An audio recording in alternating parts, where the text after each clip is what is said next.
ಲಕ್ಷ್ಮೀ ದೇವತೆಯ ಕುರಿತು ವಿವಾದಾತ್ಮಕ ಹೇಳಿಕೆ ಕೊಟ್ಟಿದ್ದ ಸಂಖ್ಯಾಶಾಸ್ತ್ರಜ್ಞ ಆರ್ಯವರ್ಧನ್ ಕಾಕಿ ಶಾಕ್ ಎದುರಾಗಿದೆ. ಲಕ್ಷ್ಮೀ ದೇವತೆ ಕುರಿತು ವಿವಾದಾತ್ಮಕ ಹೇಳಿಕೆ ಸಂಖ್ಯಾಶಾಸ್ತ್ರಜ್ಞ ಆರ್ಯವರ್ಧನ್ ವಿರುದ್ಧ ಕಾಕಿ ನೋಟಿಸು.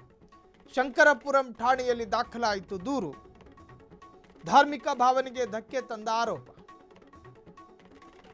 ವಿಚಾರಣೆಗೆ ಹಾಜರಾಗೋದಕ್ಕೆ ಪೊಲೀಸರು ಸೂಚನೆ ಕೊಟ್ಟಿದ್ದಾರೆ. ಖಾಸಗಿ ಚಾನೆಲ್ನಲ್ಲಿ ಕೂತ್ಕೊಂಡು ವಿವಾದಾತ್ಮಕ ಹೇಳಿಕೆ. ಆರ್ಯವರ್ಧನ್ ವಿರುದ್ಧ ತಿರುಗಿ ಬಿದ್ದ ಜನ. ನಾಲ್ಗೆ ಇದೆ, ಬಾಯಿ ಇದೆ, ಮೈಕ್ ಇದೆ ಅಂತೇಳಿ ಏನ್ ಬೇಕಾದ್ರೂ ಹೇಳ್ಕೊಂಡು ತಿರುಗಾಡೋದೇನು? ಏನ್ ಬೇಕಾದ್ರೂ ಹೇಳ್ಕೊಂಡು ತಿರುಗಾಡೋದು ಆಗೋದಿಲ್ಲ. ಆರ್ಯವರ್ಧನು ಅಗ್ಗಲ ಅಣೆ 3 ಮೀಟರ್ ನಾಮ ಹಾಕೊಂಡು ಕೂತ್ಕೋತಾರೆ. ಇತ್ತೀಚೆಗವರು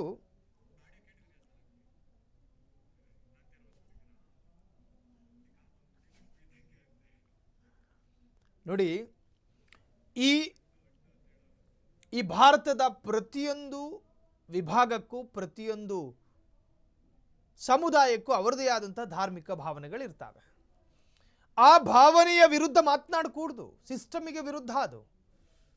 ಲಕ್ಷ್ಮಿ ಎನ್ನುವಂತಹ ದೇವರನ್ನ ಮನುಷ್ಯನ ಯಾವುದೋ ಒಂದು ಭಾಗಕ್ಕೆ ಹೋಲಿಸೋದು ಅಂದರೆ ಹೊಟ್ಟೆಗೆ ಗೀ ರೈಸು ಕಬಾಬ್ ತಿನ್ನೋನು ಹಂಗೆ ಮಾತನಾಡ್ತಾನ? ಹೊಟ್ಟೆ ಗೀ ರೈಸ್ ಕಬಾಬ್ ತಿನ್ನೋನು ಹಂಗೆ ಮಾತನಾಡೋದಿಲ್ಲ.